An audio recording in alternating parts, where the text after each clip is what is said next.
Greetings everyone. In this video, we will be analyzing the recent proliferation of fraudulent call centers based in India that target individuals abroad through scam phone calls. This issue has received substantial coverage in the news as of late.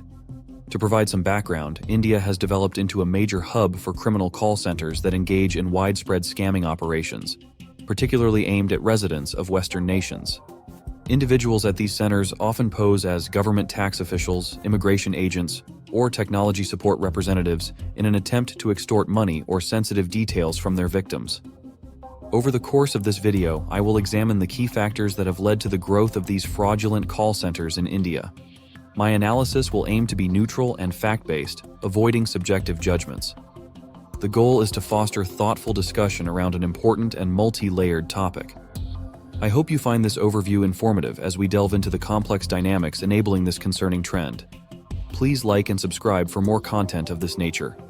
Now, let's begin the discussion. India's rapid development of advanced telecommunications infrastructure coupled with high unemployment and insufficient regulation has unfortunately created ideal conditions for scam call center operations to proliferate across the country. With over 460 million internet users and 1.2 billion mobile connections, India now has the second largest online population in the world.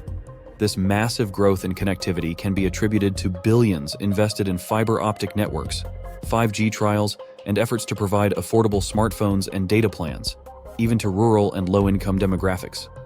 While increased digitization has supported tremendous economic progress, this ubiquitous connectivity has also enabled the seamless spread of illicit scam call centers that can now easily function from any corner of the country. In fact, Indian police have uncovered scam operations based everywhere from small villages to major cities. These fraudulent call centers are constantly relocating to more remote areas in order to avoid detection from authorities. Equipped with just a basic office setup and internet access, scammers are able to reach unsuspecting victims across the globe.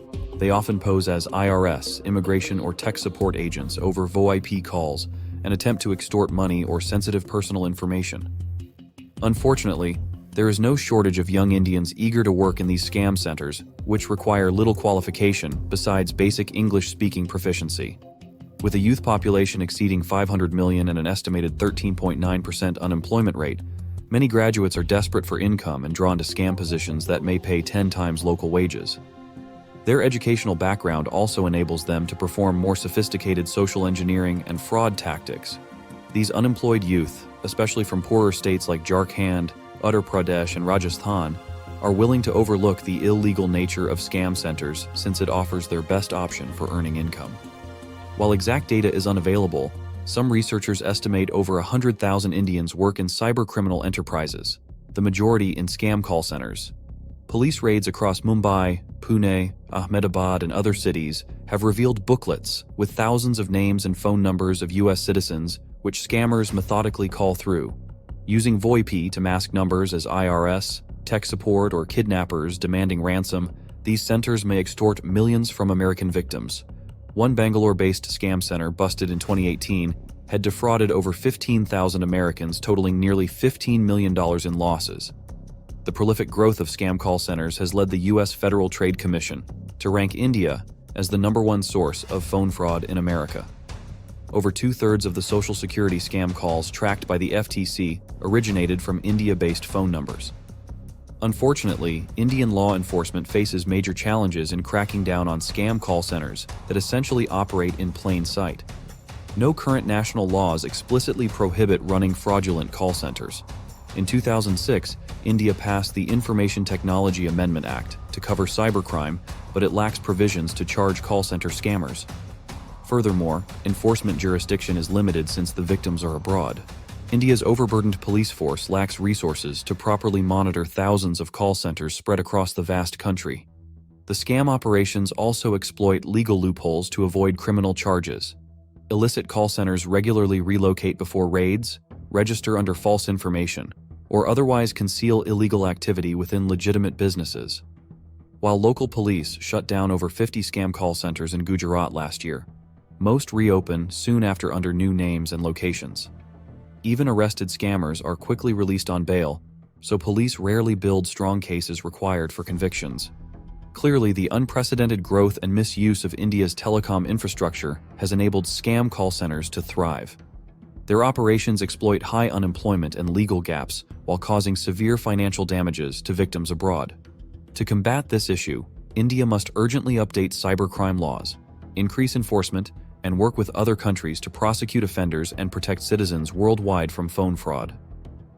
The longer scam call centers are allowed to exploit poor Indians as well as vulnerable foreign citizens, the more challenging this transnational crime epidemic will become to eliminate. With strong initiatives and international cooperation, India can leverage its tech resources and youth labor in more ethical ways that uplift both its own citizens and global partners. Illicit Indian call centers exploit advanced technology to evade authorities and scam countless innocent victims abroad. By using internet-based calling services and caller ID manipulation, they are able to disguise their real identities and locations to avoid detection. These technical tactics present major challenges for tracing and prosecuting fraudulent operations. Voice over Internet Protocol (VoIP) enables callers to mask their phone numbers by displaying any digits they choose.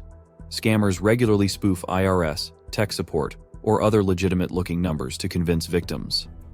When law enforcement attempts to trace a fraudulent call back to its source, the VoIP service obscures the actual originating phone and location. Scammers also employ automated dialing programs to cycle through thousands of phone number combinations for each call. This makes it nearly impossible for authorities to pinpoint a physical address or person behind scam calls. Some illegal call centers even hack or illicitly obtain official phone numbers belonging to authentic businesses and government agencies.